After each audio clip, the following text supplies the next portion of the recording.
Hey there, pickle peeps, and welcome. Today is so cool and unprecedented because we have an interview going on. Woo! Woo!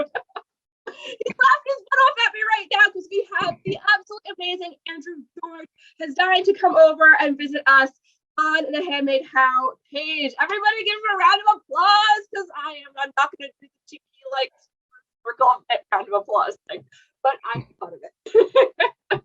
So Andrew is super duper cool. I'm gonna let him tell him about himself, of course. But I just want to say, like, anyone on here, if you do anything with embroidery businesses, like, Andrew is your man. And Andrew is the guy that I go to behind the scenes where I'm like, I don't know how to do something. Hey, Andrew, how do I do this? He is the king of the tech issues, and he's the king of embroidery. So that said right there. Oh, and I want to say, like, Andrew and I have been friends. I think he's like unwillingly friends with me secretly. But we have been friends for over a year now. Wow. I think we really started talking to each other like October last year. So when I say this is like the king, this is the king going on. All right. So hi Andrew, welcome to the show. Oh, I'm excited to be here. All right. Okay. So first off, like, I know I just gave you an absolutely awesome introduction, but you just want to introduce yourself to the pickle peeps, and then I got a couple of questions for you. So I'm Andrew George, and I'm from Aberdeen in Scotland. And started off like first business is that embroidery business that was mentioned. In 2017 is when I graduated uni, and towards the end of that year, kind of started, but didn't really get going until sort of mid the year after. Really set everything up, had the products going, was getting sales. That's when it all started happening for real. And so I did that, grew that, and then over time, sort of seeing that there was that sort of gap in the market, people struggling, and people who, even though there is a lot of like handmade and small business education out there, I feel like it's an underserved community, and a lot of people, despite being out there, weren't aware of it, felt left out by it. And eventually I went in and decided, like, I do have that kind of passion to like teach other people things, really like helping people. And so that's why I decided I'm going to go and I'm going to start teaching that, which is what I've done. And I'm focusing on teaching so business in general to embroidery people, and also kind of from requests from a lot of people, including Melissa, did an email course as well, which is just kind of sort of e-commerce in general focused. Cares to people, but cares lots of other people, and people are really enjoying that too. You said something in there that that really resonated and like sparked an idea that I hadn't thought of before at all. When you talked about the handmade community being underserved. And it made me think, because a lot of the big high strategy coaches are focused on businesses that bring in high dollar volume, which a handmade business can absolutely be a 6 and 7 figure business. It's just hard. And I feel like they like not look down, but like put us to the side as being like, yeah, well, someone else can help them. And that's really sad. I don't know. Do you have thoughts on it? Because like I don't see the big name coaches. They are the big strategy coaches. They all focus on like Amazon drop shipping, real estate, cryptocurrency. They're not about helping the handmade. They kind of are very confused and don't understand the handmade industry at all. Yeah, they think we're at home making stuff by ourselves. We make like one item a day. There's no possibility, and they don't see the money in it, and there is options within a handmade business to still be making millions. Absolutely. And then one of the biggest differences, at least to me, is that when you get something manufactured, it can still be awesome. Yes, heart went into the design, heart went into the intent and the purpose of it, but not into the production, not into the actual making of the product. And I feel like handmade community has so much extra connection to our customers and passion for our customers because it comes from literally our hands. Okay, so that's my mini rant right there. So awesome. So you started embroidery, and then just by request, people started asking you because you are the king. I know other people have nicknamed you the Godfather. They've come to you for like tech help, and just through all of these tech requests, you're like, well, if I'm helping one person, I might as well. I bet other people have that same question and that same struggle. Oh, definitely. Awesome. Okay, so all right. So with all that, and you said you've been in business since 2017. So that's about 4 years now, right? Yeah, which is scary to think about. Oh, that's crazy. And part of me is like, oh, you're kind of a baby business. Not really, but like I'm coming up on 10 years in May. So that's kind of like, oh, geez. All right. So that's awesome. So question number 2 that I have for you today is, what is your biggest struggle in business? Well, I think definitely, like struggle-wise, it's always been it's always one of that like double-edged sword things, is that I run my own business and it's me, I make the decisions, I do everything, it's what I want, but you don't have people to bounce ideas off, you don't have the people to keep you unless you go and find them, which obviously is what I did with people like you and the people that we sort of work with. Mm-hmm. But when it's just you, you're definitely on your own, and there's that, it can be a little lonely, and it can be that kind of, you need that drive, like there's no one to make you get up at 6 a.m. like I used to do at one point. Why you think I'll just sleep until lunchtime, then you don't do any work.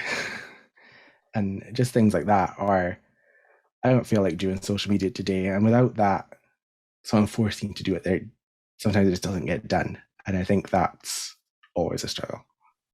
Yeah, there's something to be said for having a boss and someone else telling you to do stuff, because I don't know, I noticed it a lot too. It's like if you're answering to someone else, you do the work a lot faster. Like you said about the getting up at 6 a.m. Yeah, it's like, oh God, I get up at 5 a.m. now to do work. But yeah, but it's like you don't want to do it. And if everyone dreams about being their own boss, it's way easier having a boss. I mean, you hate every second of it, but you have someone else to hate. So when you're your own boss, at least the meetings are quick. All right, but yeah, so that accountability and that loneliness too, because like, do you have other people like in your family or friend structure who you can talk to about business? I don't, not really. No one understands it, and like things do, like I say the word funnel, like, which I know we will work a lot on. People are, I don't know what that is. I think I'm changing the oil in the car. Yeah. Or making a cake. Yeah. And even, and like, speak email marketing and stuff, people don't understand that. And even, I think I always thought that like other people in that handmade, the embroideries and stuff, would know, like when I speak about email marketing, that that's a thing and something you should be doing.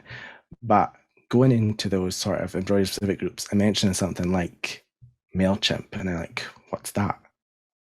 Is when I realized that these people, someone needs to take these people under their wing and teach them this. And instead of waiting for someone else to do that, you can only sit on the sidelines and watch people run around in circles for so long for saying, no, if no one else, I am going to step up. Do you feel that kind of responsibility to step up and help people?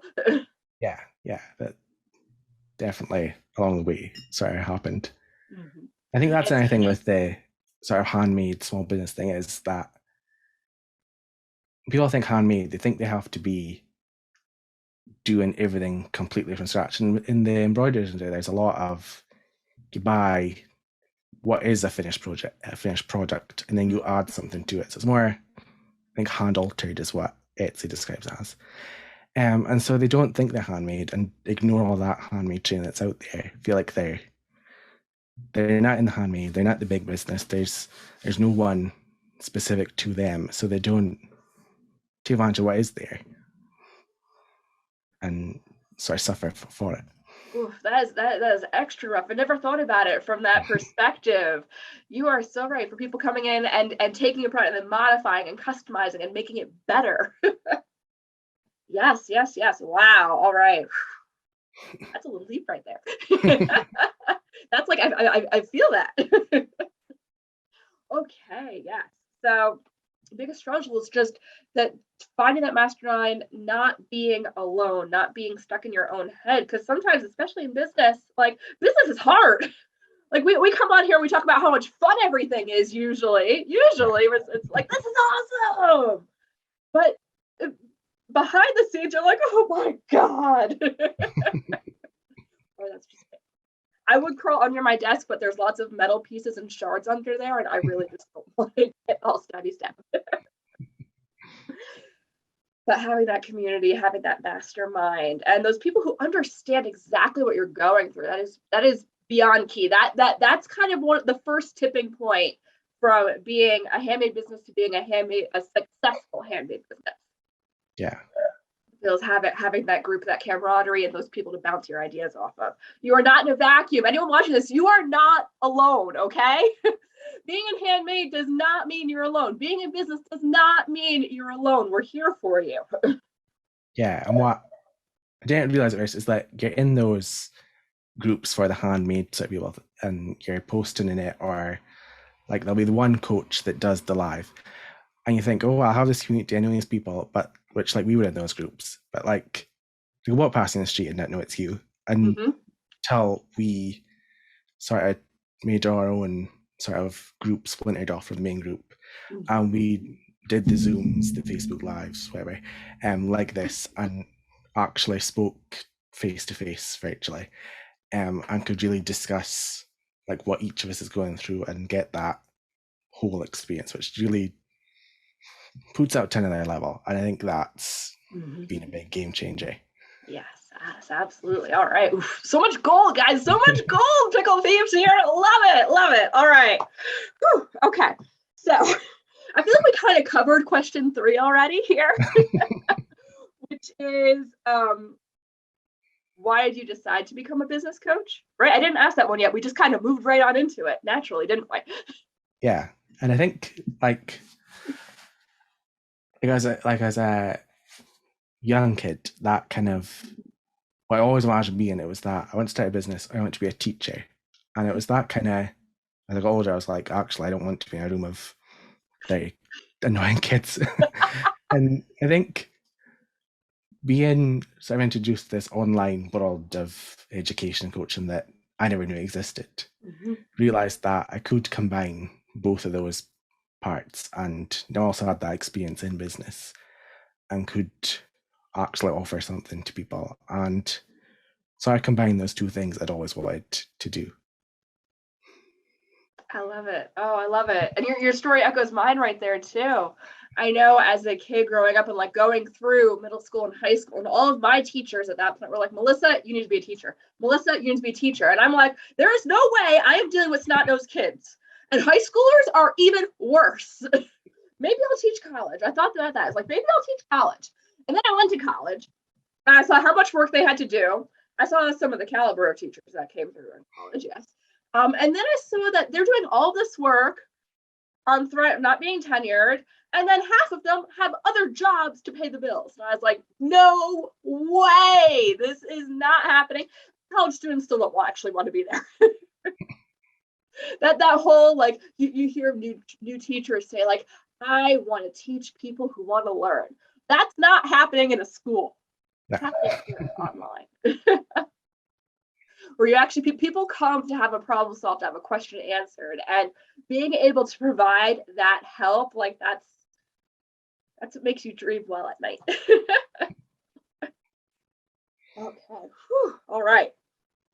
So with that, and we're talking about community, we're talking about teaching here. So we're so excited. If you haven't heard yet, so Andrew, myself, and Regine Roberts, who will be coming on tomorrow onto the show, we have all teamed together to form Biz Fit Formula.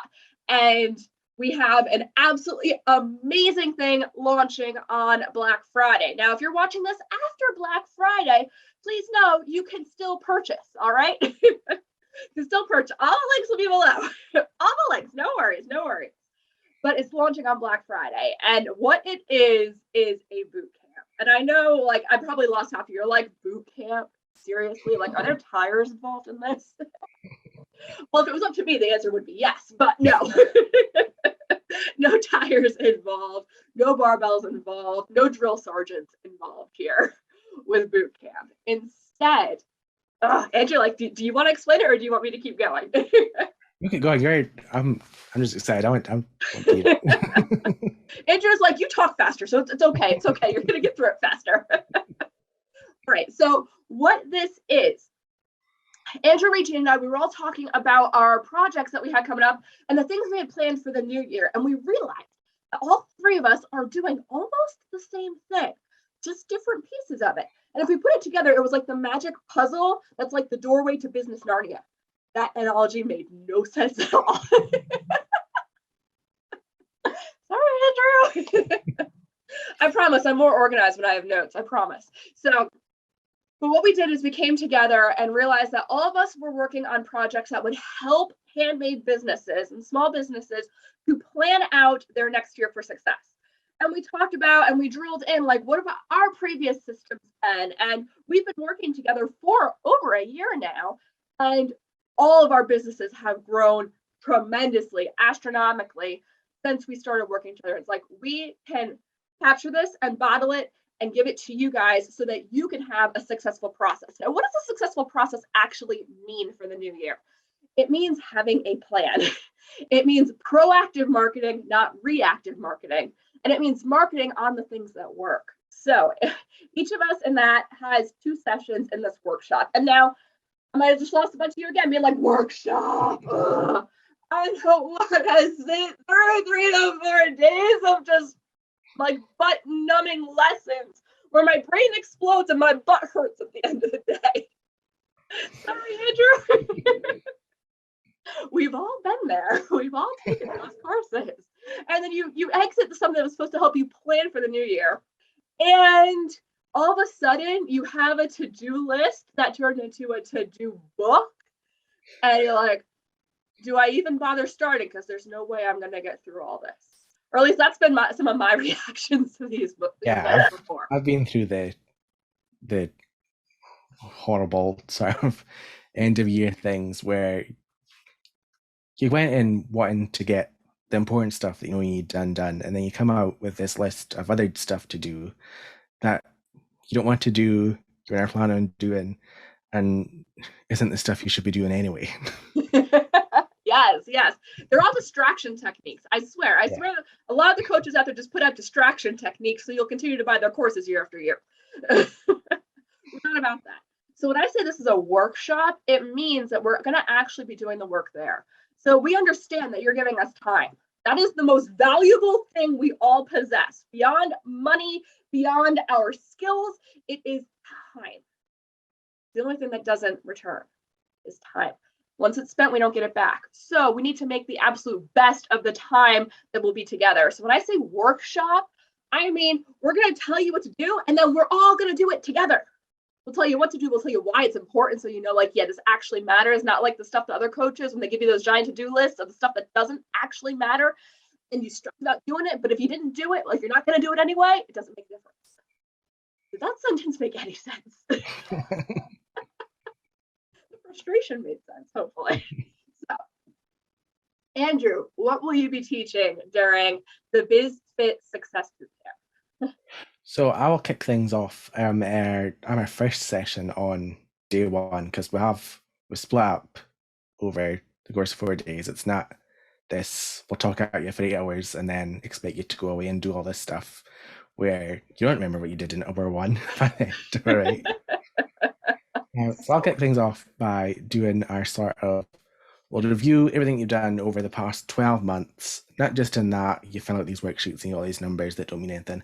We're actually going to look at why did you make double in January what you did in February?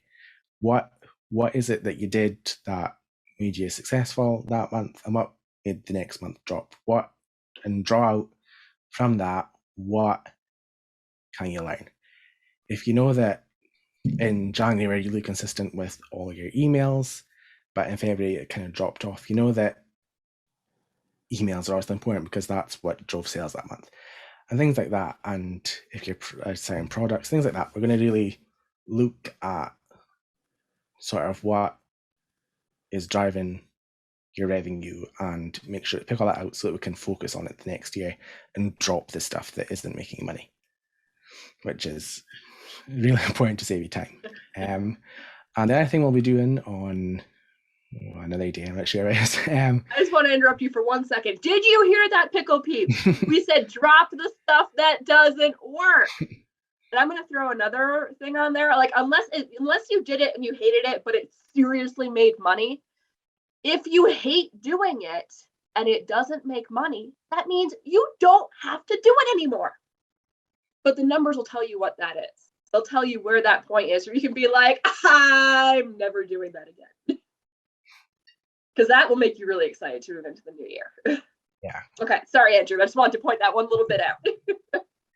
And the other session that I'll be doing is on email. We're going to start getting some of your emails for that year, for 2022, done in your whatever email software you're using, ready to go.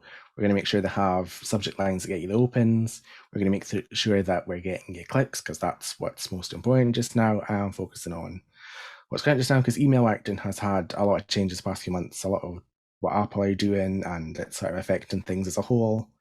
There is some difference, and I have lined up on that, and I'm going to be focused on that because there's a lot of coaches out there that will be teaching you those old techniques that aren't working. We're going to focus on what matters now. I'm going to show you how to do it, and we're going to get it done. Right. I'm so excited. Like, I will be sitting in there with you, Pickle Peep, in Andrew's session, being like, answering questions, taking notes, answering questions, taking notes. Probably not answering questions because Andrew is the expert to answer questions, but more like if you guys are like, where do I find this document? I can answer those ones. All right, so this is so psyching. And yes, Andrew is so right that email has changed. Do you guys remember? I'm going to make an analogy here. Do you remember a couple of years ago when GDPR came out? If you don't know what GDPR is, then Andrew will help you with that too, I'm sure. But GDPR came out and everyone thought it was the end of email. They're like, oh my God, my list is going to unsubscribe. I'm going to go to jail and it's going to be horrible. I might as well just crawl to my death. Not die, but cry, maybe. Drink. I don't know. I never said this was a kid's channel. And, but people were in absolute panic. It was like the Y2K of email. Now I'm dating myself. The Mayan calendar of email? I don't know. Like, what's the most recent true apocalypse thing that people would panic over? The same thing is happening right now with, what is it, iOS 14? 15? I think 14's ads, 15 is email.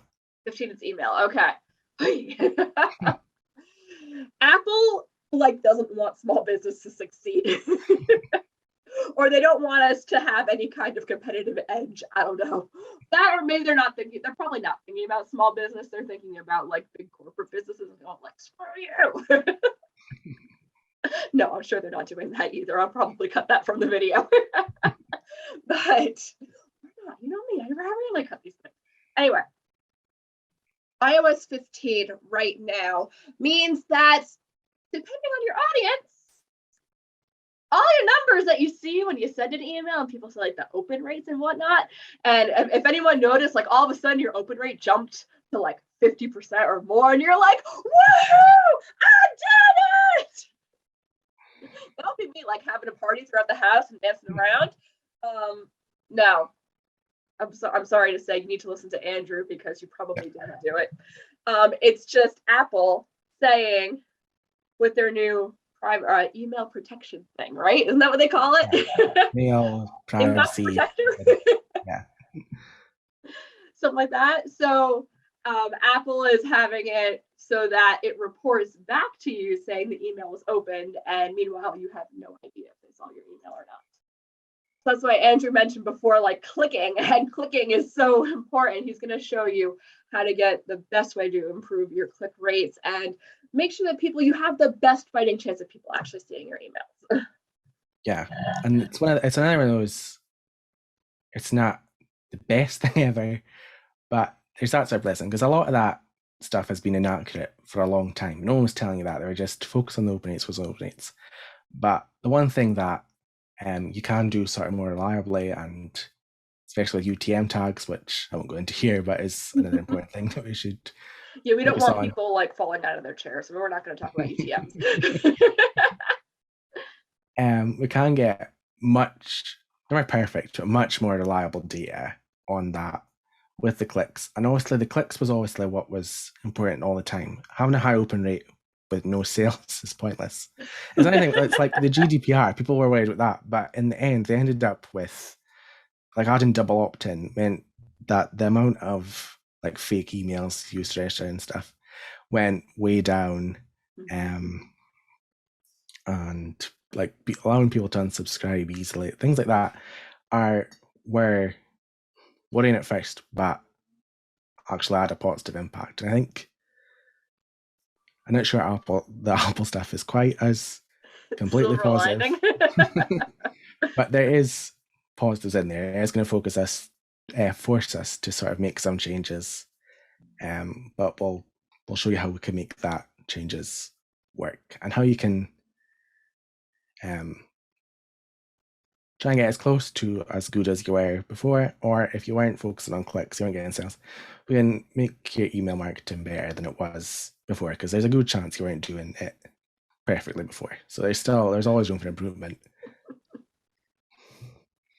It's like if someone not doing it right, it's probably me. So, I was so excited. Like both of these sessions, Andrew, are just like, I am ready to have my email world rocked, and I can't wait. Oh, it's gonna be awesome. All right, so you have been so patient and wonderful on here. I have one final question for you, which is this is a fun one. I'm sure a lot of the Pickle Peeps are curious to this. All right. What is the number one thing you wish you had done earlier? Like if you could go back to 2017 and shake yourself, your younger self, what would you tell them? What's the biggest thing you would tell them to change? It's definitely focusing on owning that traffic. I think from the beginning and even today, I focus way too much on really Etsy at the top, then Amazon, and my website's dead last, which is maybe the wrong way to go about it. And it's that focusing on having people sent over there right from day one, getting used to purchasing your website and owning that traffic. So can you just describe real quick, if anyone is confused about what owning your traffic means? Because I know you mentioned Etsy and Amazon, and then your website being number 3, and like just reinforce to people why that's important, why it's important to own your traffic, and what owning your traffic is. Well, the big thing is money. Etsy especially now charges a lot of money, and sorry, Etsy's charging a lot of money and giving you less and less in return for that. And I've seen it happening is that through error or something like that, people are getting their shops shut down. And if you are only on Etsy, you don't have that email list, you don't have that website, that's it. Your business is gone. You're starting again from day one. But on your own website, unless you stop paying for hosting or something, it's there. It's there. You own it. You're paying less fees, and you have a lot more possibilities. It's yours. You can add all these features. You can do things that drive. You can try and upsell people on your own products instead of Etsy saying, "Oh, I like this thing from Andrew. Why don't you go and buy some other person's stuff as well?" You can keep them sort of control over your own business. And yeah, focus on your website and email, because that's the thing. You own that list. Even if MailChimp, Klaviyo, whatever decide that they don't like you, you still own that list. You will download it, especially I recommend backing it up so that you always have it, even if MailChimp just disappeared tomorrow, you still have that list. You can put it where you want. Or if you accidentally hit delete list. Ask how I know that one. Yeah, I think yeah, I just think having that focusing on those things that you really control. It's the email and the website are those two most important things. And they're often the things that people speak about the least. It's that, how do you get to the top of Etsy? How do you get to the top of Amazon and do Amazon ads and things like that? How do you get 10,000 followers on Instagram or Facebook? And they're platforms you don't own. The platforms they can shut you down tomorrow, they can disappear, things can change. Instagram, how many new features have launched in the past month and the whole platform's changed. Facebook is off doing some meta stuff. I don't even know what that is. Are we all ready to be avatars? Are we ready? Big VR headset things. I'm not sure. It's very Ready Player One to me.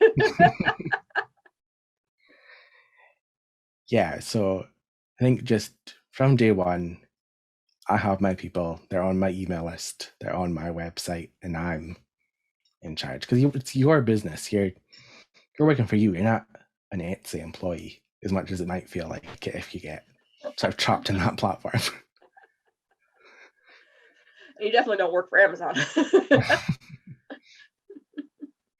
Nobody wants that job. All right, so yeah, going back to owning your own traffic. So Pickle Peeps, if you are right now, if your main source of income is coming from Etsy, that's not a bad thing. It's something to improve on. Okay, that's just your starting line. That's all. If your main traffic is coming from Amazon, that's a starting line. All right, the traffic is out there. I know we think that traffic means this platform. No, it doesn't. The traffic is out there. It's just being able to put the best offer in front of it, to be able to interrupt it and divert it over to you. And then you get them on your email list, and now you own them. Now, owning traffic means that you are in direct control of the conversation. The only way you don't own them then after that is if they unsubscribe from your email list. That's it. That's it. Because even with our websites, the traffic is still usually coming from a search engine or from a social platform, because that's usually where we're sending them to, or how we're getting them on there. But once they're at your website, you get them on your email list. And that is where the gold is. That is where your diehards are. I don't care what your traffic to your website is. If people don't buy, if people aren't getting on your email list, it doesn't matter. That means the wrong people are going. Yeah. That list of the right people, that is, you've heard of like the 1,000 true fans, right, Andrew? Yeah. I think we had that one like beaten into our heads by the same couple of coaches. 1,000 true fans. Doesn't sound like if someone walks up to you and they're all pro and they're a multimillionaire and they're like, yeah, I got 1,000 Instagram followers, you would laugh in their face. You would laugh in their face and you'd be like, you are a lie. You rented those clothes. Go away. You probably you probably had to use a gas station for a shower. Like, go away. If they said that. But in your email list, if you have 1,000 true fans on your email list where you control the conversation as best you can right there, because that's the top level that we have, that is one of the secrets to making it big. That is one of the secrets to 6 and 7 figure incomes. Yeah. And it's not that many people. You got a couple true fans right here, Andrew and I. And that's one thing I focus on, is that small but mighty email list. In fact, I have it on a t-shirt right behind me. I love it. I want one. And like, a lot of people come into like that email course. 1,000 is the high end of those people, but they're coming in with 20 or 200, and they can get sales from those people every week, every month, every day, whatever. If you have that system in place, and it's that you're in control. If you, like, your Etsy shop can be shut down for any random reason, but your website, your email list, if they're shut down, you're doing something bad, you're doing something illegal, you're doing something wrong, you're emailing spam, you're doing things that if you're doing that, you're not a good business owner and you shouldn't be in business anyway. You're only losing. You deserve a timeout if you're doing that. Yeah. So it's a much more of a security blanket there, which in business, as many of them you can put in place. Take a stack out, bring on the pile of security blankets. I love it. I love it. Oh, well, thank you so much, Andrew, for coming on here, for talking with the Pickle Peeps. And I don't know, do you have like any final words or comments for them? I would just say go and check out our bootcamp. Yes. Yeah, if you enjoyed this, this is a tiny taster of what we'll be offering then. And also, if you have any questions, I know I mentioned a lot of things about backing up emails and UTN tags things. Ask me. I'll put in the comments here. I can check that, or have my account. Comment with your questions below. Just tag Andrew and then be like, "Hey, Andrew," not you, Melissa. "Hey, Andrew." I won't take offense. It's all good. It's all okay. But yeah, so like Andrew said, definitely you want to sign up. So we do have an early bird special. I will say that coming Black Friday is the launch day. So the links for all of that are below. You want to get on the waiting list. All right. Even if you're watching this on Thursday, you want to get on the waiting list. Okay. That way you are the first to know when it goes live. We have a ton of special unadvertised bonuses. Like, we are set to spoil you rotten. Like my coaches have said, I have very high-end coaches. They're like, "Melissa, you're crazy. Don't do that. You're giving too much away." Well, yeah, it's because we love you. And we want everyone. We want Handmade to dominate 2022. It is our year. Come on. Say it with me. It's our year. If you want that place where... for that part.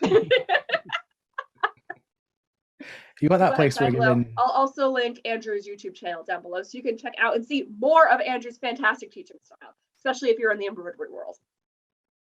Yeah, and if you want that place where you're giving too much away, join our Facebook group. You can get a hold of any of us. I have all that email and the tech side of things, and Regine, who's on tomorrow, has all your social media questions. Like, between us all, there's whatever question you have, we can probably answer it, and we will in that group. That's a great resource to join as well.